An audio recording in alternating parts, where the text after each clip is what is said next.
മലയാളി ജീവിതം ഭരണരംഗം തകർന്ന തരിപ്പണമായ കേരളത്തിൽ സ്വന്തം പരാജയം മൂടിവെക്കാൻ ധൂർത്തുപുത്രന്മാരെ നാടു ചുറ്റാനിറങ്ങുന്ന അഭിനവ നീറോമാരായി മാറിയിരിക്കുന്ന ഭരണകർത്താക്കൾ നമ്മുടെ നാടിന് നാണക്കേടാണ്.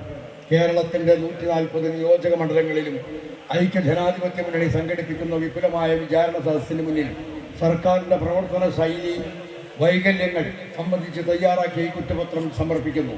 സംസ്ഥാനത്തിന്റെ ചരിത്രത്തിൽ ഇന്നുവരെ ഉണ്ടായിട്ടില്ലാത്ത വിധം കേരളം തകർച്ചയുടെ പാന്താവിലൂടെ പിന്നോട്ട് ഓടുകയാണ്. ഇക്കാര്യം കേരള സമൂഹം ചർച്ച ചെയ്യണമെന്നും ജനഹിതം മാനിക്കാത്ത അഴിമതിയുടെ ശരശയിൽ കിടക്കുന്ന ഈ സർക്കാരിനെതിരെ ജനാധിപത്യപരമായ പ്രതിഷേധമാണ് ഈ വിചാരണ സദസ്സ്. കേരള സമൂഹത്തിന് മുമ്പാകെ ഈ കുറ്റപത്രം ഐക്യ ജനാധിപത്യ മുന്നണി സവിനയം അവതരിപ്പിക്കുന്നു. ഈ ജനകീയ കോടതിയിൽ അധികാരത്തിന്റെ മത്ത് പിടിച്ച സർക്കാരിന്റെ കൊള്ളരുതായ്മയ്ക്കെതിരെ ജനം വിധി എഴുതുക തന്നെ ചെയ്യും. മാസപ്പടി, K4, AI ക്യാമറയുടെ അഴിമതി, കോവിഡ് കാലത്തെ കൊള്ള, ലൈഫ് മിഷൻ തട്ടിപ്പ്, വിലക്കയറ്റം, ഖജനാവ് ധൂർത്ത്, ജനപ്രതിസന്ധി, കുത്തഴിഞ്ഞുള്ള ഉന്നത വിദ്യാഭ്യാസം, നികുതിക്കൊള്ള, ആരോഗ്യരംഗം, മത്സ്യത്തൊഴിലാളി മേഖലയിലെ പ്രശ്നങ്ങൾ, കർഷകരുടെ കൂട്ടാത്മഹത്യ, KSRTC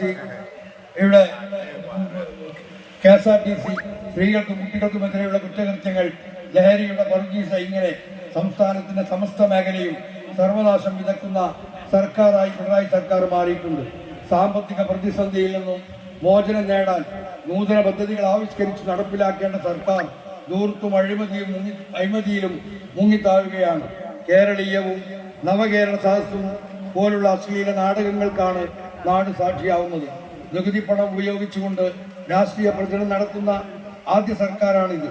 പാവങ്ങളുടെ കണ്ണീരൊപ്പാൻ ശ്രീമാൻ ഉമ്മൻചാണ്ടി നടത്തിയ ജനസമ്പർക്ക പരിപാടി അവഹേളിച്ചവർ പൗരപ്രമുഖരെ കാണാൻ നാട് ചുറ്റുകയാണ്.